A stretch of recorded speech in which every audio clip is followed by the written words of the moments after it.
আমার নিজের অফিসে অ্যাজ এ প্রাক্তন প্লেয়ার হিসেবে ঢুকতে আমি অ্যাসল্ট হয়েছি। এর থেকে বড় মানে আমার কাছে শকিং কিছু নেই। আমি ভাবতে পারছি না যে এই মানে এই ক্রিকেট অ্যাসোসিয়েশনের এই অফিসটা সবসময় আমরা পবিত্র জায়গা বলে ভাবতাম, কিন্তু আজকের এই ঘটনার পর মানে এই অফিসে আমি আশা নিয়ে আমি সত্যি নিরাপত্তাহীন হতে পারছি। আপনার উপরে কোনো আঘাত একদম আমাকে ফিজিক্যালি অ্যাসল্ট করা হয়েছে এবং মেন্টালি অকথ্য ভাষায় গালাগাল করা হয়েছে। কাউকে চিনতে পেরেছেন আপনি? আমি অতটা চিনতে পারিনি, অনেক লোকের ভিড় ছিল, বাট আমি একটু আগেই দেখলাম আমাদের প্রেসিডেন্টও ঢুকলেন, উনি তো আরামসে ঢুকে গেলেন। তো আমি ওনাকেও মানে আমাদের প্রেসিডেন্ট মানে সদ্য প্রাক্তন যে যিনি হয়েছেন, তো আমি সত্যি মানে আজকের এই ঘটনার পর আমি শকড। আমার লাইফে এই ধরনের ঘটনা আমি কোনোদিন সম্মুখীন হইনি একজন ক্রিকেটার হিসাবে, প্রাক্তন ক্রিকেটার হিসাবে। বাট আমি এখন মনে হচ্ছে যে আমার নিরপেক্ষহীনতা একটা মানে ভুগছি আমি সত্যি কথা। আপনারা দেখতে পাচ্ছেন এখন আমরা পশ্চিম থানার মেইন গেটের সামনে আমরা দাঁড়িয়ে আছি। আমরা কিছুক্ষণ পূর্বে আমরা এসেছিলাম, আমরা ওসি সাহেবকে বলি যে আমাদেরকে নিরাপত্তা দেওয়ার জন্য। অ্যাকর্ডিং আমাদের কথা অনুযায়ী ওসি সাহেব আমাদেরকে নিয়ে গেছেন। আমরা শুনতে পাই কালকে রাতে সদর এসডিএম সাহেবের আদেশ মূলে আমাদের টিসিএর যেই মেইন গেট এবং 2-3টা রুম কিছু দুষ্কৃতিকারীরা খুলেছে। কাজেই আমরা দেখতে এসেছি ফিজিক্যালি, যেহেতু আমি এখনও ওই সংস্থার সেক্রেটারি, আমি দেখতে এসেছি আমাদের যেই বিল্ডিং এবং আমাদের যে অফিস প্রিমাইসেস কারা কারা দখল করে রেখেছে এবং কি অবস্থায় আছে। কারণ আমরা বিগত 19 তারিখ যখন আমরা মিটিং করতে আসি, কিছু দুষ্কৃতিকারী দ্বারা আমরা বাধাপ্রাপ্ত হই, যেটা আজকে আপনারা স্বচক্ষে দেখলেন। আমাদের মাননীয় সহসভাপতি তিমির চন্দ্রকে ফিজিক্যালি অ্যাসাল্ট করা হয়েছে এবং আমি সহ আমাদের যারা অ্যাপেক্স বডির মেম্বার আছে সবাইকেই ফিজিক্যালি এবং মেন্টালি হ্যারাস করা হয়েছে। কাজেই আমরা অফিস করার লক্ষ্যে আমরা গেছিলাম, আমরা দুষ্কৃতিকারীদের দ্বারা বাধাপ্রাপ্ত হই। আমরা ওই জন্যই আবার পশ্চিম থানার সামনে আমরা ঘুরে এবং ফিরে এসেছি।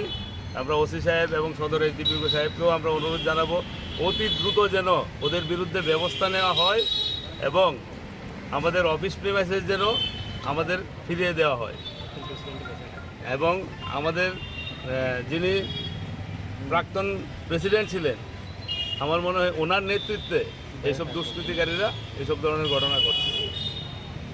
এবং আমাদের কাছে যা খবর আছে, উনি নিজেকে ত্রিপুরা ক্রিকেট অ্যাসোসিয়েশনের সভাপতি কাগজে লিখে কালকে পুলিশ প্রশাসনের কাছে লিখে এবং সদর এসডিএমের সাহায্য নিয়ে এই প্রিমিসেসের তালা খুলেছে। যদি কোনো ধরনের কোনো ইনসিডেন্ট হয়, আমি আপনাদের মাধ্যমে বলতে চাইছি ওইটার জন্য সম্পূর্ণ তপন লুদ এবং আমাদের যিনি জয়েন্ট সেক্রেটারি আছে ওরা সম্পূর্ণরূপে দায়ী থাকবে। আপনি কি বলতে চাইছেন যে ভেতর থেকে কোনো গুরুত্বপূর্ণ কাগজ বা ডকুমেন্টস বিভিন্ন ধরনের কিছু নিয়ে যেতে পারে গতকাল? এই লক্ষ্যেই ওনারা এসছে, এই লক্ষ্যেই, ওই জন্যই তো এত তড়িঘড়ি। আপনারা জানেন 3 দিন অফিসটা বন্ধ ছিল, 2 দিন পুলিশের সঙ্গে কোনো ওদের যোগাযোগ নেই। আমরা আমরা বারবার প্রত্যেক দিন পুলিশকে চিঠি দিয়ে জানিয়েছি, কিন্তু ওদের তরফ থেকে কোনো যোগাযোগ ছিল না। 3য় দিন এমন কি হলো যে সদর এসডিএমকে দিয়ে উনি তালাটা ভাঙিয়েছেন? কি কারণে এটা অফিসটা বন্ধ ছিল? যিনি বর্তমানে কি কারণে বন্ধ ছিল তো আপনারা আজকে স্বচক্ষেই দেখলেন। আমাকে তো আর ভেঙে বলতে হবে না, আপনারা অন রেকর্ডেড মিডিয়া বন্ধুদের কাছে আছে কি কারণে বন্ধ ছিল, আপনারা আজকে স্বচক্ষেই দেখলেন। আমি তো জানি না, এমনি বিস্তারিত দেখছি না, আমি ঘরে কাজ করতেছিলাম আর কি। আর বাকি যদি আপনারা যদি কিছু দেখে থাকেন তাহলে বললে আমি বুঝতে পারবো আর কি। এমনিতে নিচে যারা রয়েছে তারা কারা, যে ছেলেরা রয়েছে আপনারা? ছেলেরা তো কারা? ছেলেরা ওইখানে কি গ্রেড ছেলেরা আছে আপনার অফিসের সামনে? আপনি দেখলেন না 2-3 বার বেরিয়েছেন, একটু কয়েকটা ছেলে পেলে আছে, কিন্তু এত তো আমি আইডেন্টিফাই করছি না, আমি তো আয় করছি। এরা একটু আগেও তো আপনি বের হলেন, দেখলেন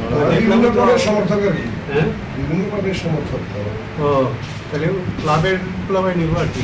যারা এক্ষুনি মানে বর্তমান সেক্রেটারি রয়েছে তাদের প্রতি আপনার কি ওখানে মেসেজটা থাকবে?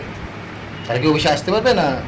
তারা তো সেক্রেটারি আছে, কিন্তু জেনারেল বডি একটা সিদ্ধান্ত রয়েছে যে একটা ইনকোয়ারি ইনস্টিটিউট হয়েছে, এই ইনকোয়ারিটা হওয়ার সাপেক্ষে তারা যেন অফিসে না আসে, ইনকোয়ারিটা হয়ে গেলে তারা এটা হলো মানে জেনারেল বডির সিদ্ধান্ত। এনকোয়ারি টিমে কে কে রয়েছে? এনকোয়ারি আমরা স্টেট গভর্নমেন্টের কাছে রিকুইজিশন দিচ্ছি, তো ওরা স্পেশালাইজড লোক মানে টিম হিসেবে যারা পাঠাইব তারা করবে। সেই সাপেক্ষে এখানে যে এনকোয়ারির এসেনশিয়ালস মানে কাগজপত্র এগুলো সিল ছাপ্পা করার প্রশ্ন আছে, তো সেইটার সুরক্ষার জন্য এবং এটা যাতে কেউই তাদের প্রভাবশালী তো তাদের প্রভাবে যাতে কেউ এটা ম্যানিপুলেট বা ম্যানিভারিং না করতে পারে, সেই জন্য general body item number agenda number 4-এ এই সিদ্ধান্তটা নিছে যে তারা যেন অফিসে না আসে, এনকোয়ারি শেষ না হবে। কি কি বিষয়ে এনকোয়ারি হবে? একটা ফ্লাড লাইট ইনস্টলেশনের ওয়ার্ক টেক আপ করা হয়েছিল এমবিবি কলেজ স্টেডিয়ামে, তো সেটার মধ্যে প্রথমে আমরা মানে পত্রিকাতে এরা সব জেনারেল বডি মেম্বাররা জানছে যে 16 কোটি টাকা পেয়ে এই কাজটা হয়েছে। তারপরে জেনারেল বডি মেম্বাররা এটা নিয়ে ওরিড দিছে, বিভিন্ন সময়ে ডেপুটেশন দিছে, বিভিন্ন সময়ে এদের কাছে মানে আমাদের সেক্রেটারিকে অ্যাড্রেস করে চিঠি দেওয়া হয়েছে যে আমরা তোমার সঙ্গে ডিসকাশন করতে চাই। সেই ডিসকাশনের জন্য এরা সময়ও দেয় নাই, চিঠির রেসপন্সও করে নাই। তো তারপরে এইগুলি তারা জেনারেল বডি নিজেরা উদ্যোগে 10 জন মিনিমাম নাম্বার নিয়ে কনস্টিটিউশনাল প্রভিশন মান্য তারা জেনারেল বডি মিটিং করছে। সেই মিটিংয়ে 33 জন ফুল মেম্বারের মধ্যে 26 জন ফুল মেম্বার ছিল। এরা সিদ্ধান্ত নিছে এবং ভাবছে যে সাধারণত দেখা যায় তারা নাকি এই ইয়েতে করে মানে ইয়েতে সার্ভে করে দেখছে এই বিভিন্ন প্রাইস লিস্ট এবং বিভিন্ন কাজের যে তাদের কাছে রেডিলি তথ্য রয়েছে থ্রু ডিজিটাল মিডিয়া, সেটা দিয়ে দেখছে তারা যে একটা টাওয়ার ফুল কমপ্লিট কাজ করতে 1 কোটি টাকার মতো খরচ হয় বেসিক প্রাইসগুলিতে। সেই জায়গাতে এখন এইখানে 16 কোটি টাকার যে ইয়েটা সেটার এক্সাক্ট ফিগারটা কত আমি প্রেসিডেন্ট আমি জানি না, কারণ এটা আমার নলেজে আইসে। তো তারা ওই পত্রিকার নিউজটাতে 16 কোটি টাকা যেটা দেখছে সেটার ভিত্তিতে এরা দেখলো যে একটাতে এদের খরচ 4 কোটি টাকা পড়ছে। এই যে 4 কোটি টাকা পড়ছে এটাতে তাদের মনে হলো খুব বেশি রেট হয়েছে, কস্টটা বেশি হয়েছে। তো সেইটা ভাইবা এরাগুলো ঠিক আছে, এতটা এক্সোরবিটেন্ট রেট হয়েছে।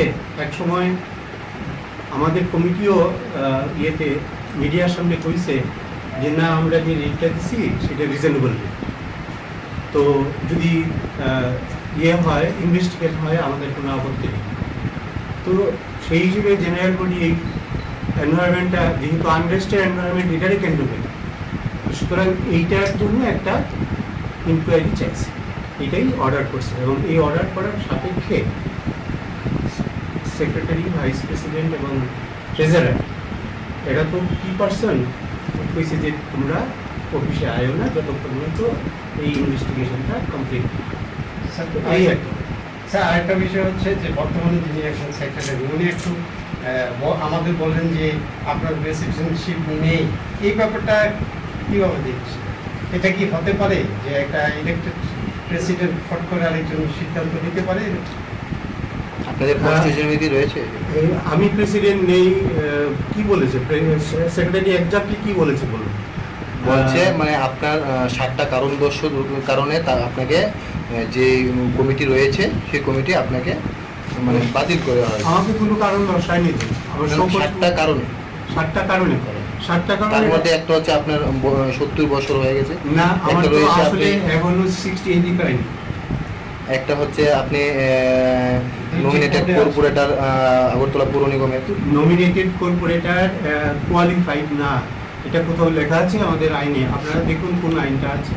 আমি সেক্রেটারি ছিলাম, আমার নিজের অফিসে অ্যাজ এ প্রাক্তন প্লেয়ার হিসেবে ঢুকতে আমি অ্যাসল্ট হয়েছি। এর থেকে বড় মানে আমার কাছে শকিং কিছু নেই। আমি ভাবতে পারছি না যে এই মানে এই ক্রিকেট অ্যাসোসিয়েশনের এই অফিসটা সবসময় আমরা পবিত্র জায়গা বলে ভাবতাম, কিন্তু আজকে এই ঘটনার পর মানে এই অফিসে আমি আসা নিয়ে আমি সত্যি নিরাপত্তাহীন হয়ে পড়েছি। আপনার উপরে কোনো আঘাত আনা হয়েছে? একদম আমাকে ফিজিক্যালি অ্যাসেল্ট করা হয়েছে এবং মেন্টালি অকথ্য ভাষায় গালাগাল করা হয়েছে। কাউকে চিনতে পেরেছেন আপনি? আমি অতটা চিনতে পারিনি, অনেক লোকের ভিড় ছিল, বাট আমি একটু আগেই দেখলাম আমাদের প্রেসিডেন্টও ঢুকলেন, উনি তো আরামসে ঢুকে গেলেন। তো আমি ওনাকেও মানে আমাদের প্রেসিডেন্ট মানে সদ্য প্রাক্তন যে যিনি হয়েছে, তো আমি সত্যি মানে আজকের এই ঘটনার পর আমি শকড। আমার লাইফে এই ধরনের ঘটনা আমি কোনোদিন সম্মুখীন হইনি একজন ক্রিকেটার হিসেবে, প্রাক্তন ক্রিকেটার হিসেবে।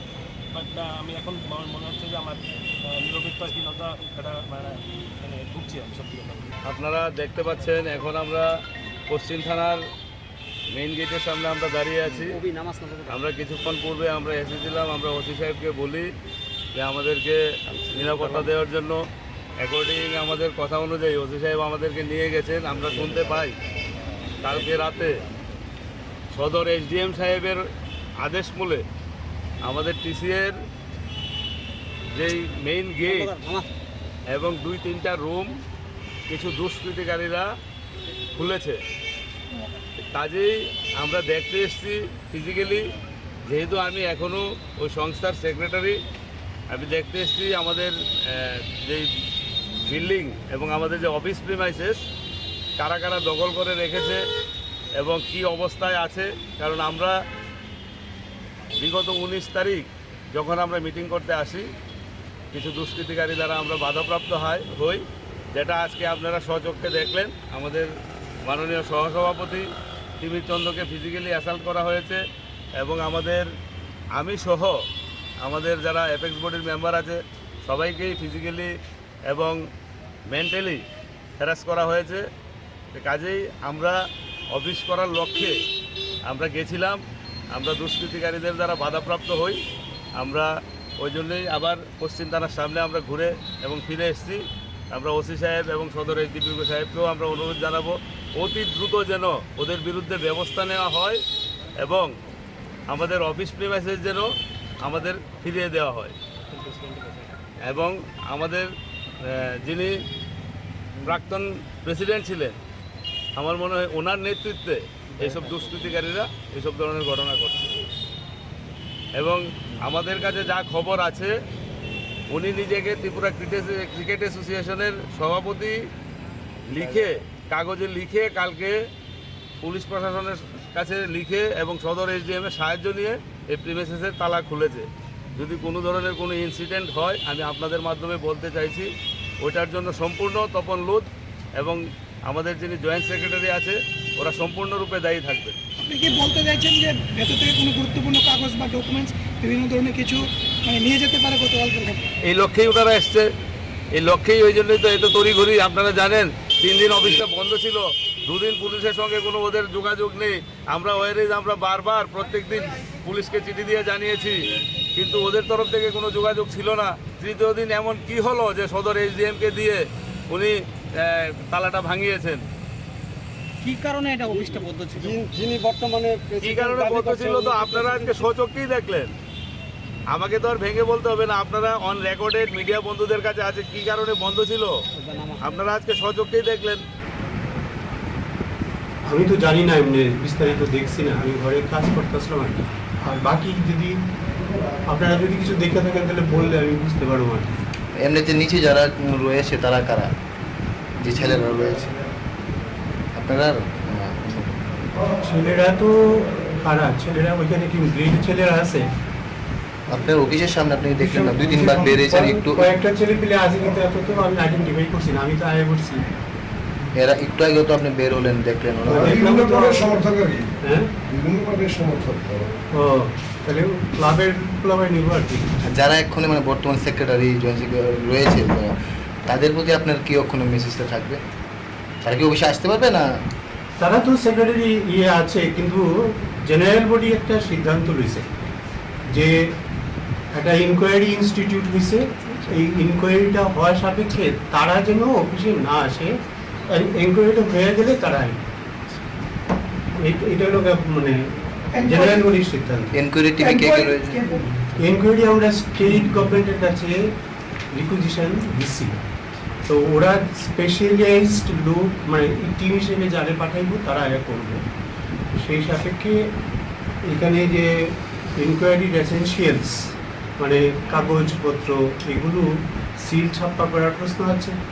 তো সেইটার সুরক্ষার জন্য এবং এটা যাতে কেউই তাদের প্রভাবশালী তো তাদের প্রভাবে যাতে কেউ এটা ম্যানিপুলেট বা ম্যানিভারিং না করতে পারে, সেই জন্য general body item number agenda number 4-এ এই সিদ্ধান্তটা নিছে যে তারা যেন অফিসে না আসে এনকোয়ারি শেষ না হবে। কি কি বিষয়ে এনকোয়ারি হবে? একটা ফ্লাড লাইট ইনস্টলেশনের ওয়ার্ক টেক আপ করা হয়েছিল এমবিবি কলেজ স্টেডিয়ামে। তো সেটার মধ্যে প্রথমে আমরা মানে পত্রিকাতে এরা সব জেনারেল বডি মেম্বাররা জানছে যে 16 কোটি টাকা ব্যয়ে এই কাজটা হয়েছে। তারপরে জেনারেল বডি মেম্বাররা এটা নিয়ে ওরিড দিছে, বিভিন্ন সময়ে ডেপুটেশন দিছে, বিভিন্ন সময়ে এদের কাছে মানে আমাদের সেক্রেটারিকে অ্যাড্রেস করে চিঠি দেওয়া হয়েছে যে আমরা তোমার সঙ্গে ডিসকাশন করতে চাই। সেই ডিসকাশনের জন্য এরা সময়ও দেয় নাই, চিঠির রেসপন্সও করে নাই। তো তারপরে এইগুলি তারা জেনারেল বডি নিজেরার উদ্যোগে 10 জন মিনিমাম নাম্বার নিয়ে কনস্টিটিউশনাল প্রভিশন মান্য তারা জেনারেল বডি মিটিং করছে। সেই মিটিংয়ে 33 জন ফুল মেম্বারের মধ্যে 26 জন ফুল মেম্বার ছিল। এরা সিদ্ধান্ত নিছে এবং ভাবছে যে সাধারণত দেখা যায় তারা নাকি এই ইয়েতে করে মানে ইয়েতে সার্ভে করে দেখছে এই বিভিন্ন প্রাইস লিস্ট এবং বিভিন্ন কাজের যে তাদের কাছে রেডিলি তথ্য রয়েছে থ্রু ডিজিটাল মিডিয়া, সেটা দিয়ে দেখছে তারা যে একটা টাওয়ার ফুল কমপ্লিট কাজ করতে 1 কোটি টাকার মতো খরচ হয় বেসিক প্রাইসগুলিতে। সেই জায়গাতে এখন এইখানে 16 কোটি টাকার যে ইয়েটা সেটার একজাক্ট ফিগারটা কত আমি প্রেসিডেন্টও আমি জানি না, কারণ এটা আমার নলেজে আইসে। তো তারা ওই পত্রিকার নিউজটাতে 16 কোটি টাকা যেটা দেখছে সেটার ভিত্তিতে এরা দেখলো যে একটাতে এদের খরচ 4 কোটি টাকা পড়ছে। এই যে 4 কোটি টাকা পড়ছে এটাতে তাদের মনে হলো খুব বেশি রেট হয়েছে, কস্টটা বেশি হয়েছে। তো সেইটা ভাববা এরা বললো ঠিক আছে, এতটা এক্সোরবিটেন্ট রেট হয়েছে। এক সময় আমাদের কমিটিও ইয়েতে মিডিয়ার সামনে কইছে যে না আমরা যে রেটটা দিচ্ছি সেটা রিজনেবল রেট, তো যদি ইয়ে হয় ইনভেস্টিগেট হয় আমাদের কোনো আপত্তি নেই। তো সেই হিসেবে জেনারেল বডি এই এনভায়রনমেন্টটা যেহেতু আনরেস্টেড এনভায়রনমেন্ট এটারে কেন্দ্র করে, সুতরাং এইটার জন্য একটা ইনকোয়ারি চাইছে, এটাই অর্ডার করছে। এবং এই অর্ডার করার সাপেক্ষে সেক্রেটারি, ভাইস প্রেসিডেন্ট এবং ট্রেজারার এরা তো কি পারসন কইছে যে তোমরা অফিসে আয়ো না যতক্ষণ পর্যন্ত এই ইনভেস্টিগেশনটা কমপ্লিট। এই একটা স্যার আরেকটা বিষয় হচ্ছে যে বর্তমানে যিনি একজন সেক্রেটারি উনি একটু আমাদের বললেন যে আপনার প্রেসিডেন্টশিপ নেই, এই ব্যাপারটা কীভাবে দেখছে? এটা কি হতে পারে যে একটা ইলেক্টেড প্রেসিডেন্ট ফট করে আরেকজন সিদ্ধান্ত নিতে পারে? আপনাদের কনস্টিটিউশনে কি রয়েছে? আমি প্রেসিডেন্ট নেই কি বলেছে সেক্রেটারি এক্স্যাক্টলি কি বলেছে বলুন? বলছে মানে আপনার 7টা কারণে আপনাকে যে কমিটি রয়েছে সেই কমিটি আপনাকে মানে বাতিল করে দেওয়া হয়েছে। আমাকে কোনো কারণ দর্শায়নি তো। আমার 7টা কারণে 7টা কারণে 7টা তার কারণে মধ্যে একটা হচ্ছে আপনার 70 বছর হয়ে গেছে, না আমার একটা তো রয়েছে আসলে আপনি এখনো 60 এডি করেনি। একটা হচ্ছে আপনি নমিনেটেড কর্পোরেটর আগরতলা পৌর নিগমের। নমিনেটেড কর্পোরেটর কোয়ালিফাইড না, এটা কোথাও লেখা আছে আমাদের আইনে? আপনারা দেখুন কোন আইনটা আছে। আমি সেক্রেটারি ছিলাম, আমার নিজের অফিসে অ্যাজ এ প্রাক্তন প্লেয়ার হিসেবে ঢুকতে আমি অ্যাসল্ট হয়েছি। এর থেকে বড় মানে আমার কাছে শকিং কিছু নেই। আমি ভাবতে পারছি না যে এই মানে এই ক্রিকেট অ্যাসোসিয়েশনের এই অফিসটা সবসময় আমরা পবিত্র জায়গা বলে ভাবতাম, কিন্তু আজকের এই ঘটনার পর মানে এই অফিসে আমি আসা নিয়ে আমি সত্যি নিরাপত্তাহীন হতে পারছি। আপনার উপরে কোনো আঘাত একদম আমাকে ফিজিক্যালি অ্যাসল্ট করা হয়েছে এবং মেন্টালি অকথ্য ভাষায় গালাগাল করা হয়েছে। কাউকে চিনতে পেরেছেন আপনি? আমি অতটা চিনতে পারি অনেক লোকের ভিড় ছিল, বাট আমি একটু আগেই দেখলাম আমাদের প্রেসিডেন্টও ঢুকলেন, উনি তো আরামসে ঢুকে গেলেন। তো আমি ওনাকেও মানে আমাদের প্রেসিডেন্ট মানে সদ্য প্রাক্তন যিনি হয়েছে, তো আমি সত্যি মানে আজকের এই ঘটনার পর আমি শকড। আমার লাইফে এই ধরনের ঘটনা আমি কোনোদিন সম্মুখীন হইনি একজন ক্রিকেটার হিসাবে, প্রাক্তন ক্রিকেটার হিসাবে। বাট আমি এখন মনে হচ্ছে যে আমার নিরপেক্ষহীনতা একটা মানে ভুগছি আমি সত্যি কথা। আপনারা দেখতে পাচ্ছেন এখন আমরা পশ্চিম থানার মেইন গেটের সামনে আমরা দাঁড়িয়ে আছি। আমরা কিছুক্ষণ পূর্বে আমরা এসেছিলাম, আমরা ওসি সাহেবকে বলি যে আমাদেরকে নিরাপত্তা দেওয়ার জন্য অ্যাকর্ডিং আমাদের কথা অনুযায়ী ওসি সাহেব আমাদেরকে নিয়ে গেছেন। আমরা শুনতে পাই কালকে রাতে সদর এসডিএম সাহেবের আদেশ মূলে আমাদের টিসিএর যেই মেইন গেট এবং 2-3টা রুম কিছু দুষ্কৃতিকারীরা খুলেছে। কাজেই আমরা দেখতে এসেছি ফিজিক্যালি, যেহেতু আমি এখনও ওই সংস্থার সেক্রেটারি, আমি দেখতে এসেছি আমাদের যেই বিল্ডিং এবং আমাদের যে অফিস প্রিমাইসেস কারা কারা দখল করে রেখেছে এবং কি অবস্থায় আছে। কারণ আমরা বিগত 19 তারিখ যখন আমরা মিটিং করতে আসি, কিছু দুষ্কৃতিকারী দ্বারা আমরা বাধাপ্রাপ্ত হই, যেটা আজকে আপনারা স্বচক্ষে দেখলেন। আমাদের মাননীয় সহসভাপতি তিমির চন্দ্রকে ফিজিক্যালি অ্যাসাল্ট করা হয়েছে এবং আমি সহ আমাদের যারা অ্যাপেক্স বডির মেম্বার আছে সবাইকেই ফিজিক্যালি এবং মেন্টালি হ্যারাস করা হয়েছে। কাজেই আমরা অফিস করার লক্ষ্যে আমরা গেছিলাম, আমরা দুষ্কৃতিকারীদের দ্বারা বাধাপ্রাপ্ত হই। আমরা ওই জন্যই আবার পশ্চিম থানার সামনে আমরা ঘুরে এবং ফিরে এসেছি। আমরা ওসি সাহেব এবং সদর এসডিপিও সাহেবকেও আমরা অনুরোধ জানাবো অতি দ্রুত যেন ওদের বিরুদ্ধে ব্যবস্থা নেওয়া হয় এবং আমাদের অফিস প্রিমাইসেস যেন আমাদের ফিরিয়ে দেওয়া হয় এবং আমাদের যিনি প্রাক্তন প্রেসিডেন্ট ছিলেন, আমার মনে হয় ওনার নেতৃত্বে এইসব দুষ্কৃতিকারীরা এইসব ধরনের ঘটনা করছে। এবং আমাদের কাছে যা খবর আছে, উনি নিজেকে ত্রিপুরা ক্রিকেট অ্যাসোসিয়েশনের সভাপতি কাগজে লিখে কালকে পুলিশ প্রশাসনের কাছে লিখে এবং সদর এসডিএমের সাহায্য নিয়ে এই প্রিমিসেসের তালা খুলেছে। যদি কোনো ধরনের কোনো ইনসিডেন্ট হয়, আমি আপনাদের মাধ্যমে বলতে চাইছি ওইটার জন্য সম্পূর্ণ তপন লুদ এবং আমাদের যিনি জয়েন্ট সেক্রেটারি আছে ওরা সম্পূর্ণরূপে দায়ী থাকবে। আপনি কি বলতে চাইছেন যে ভেতর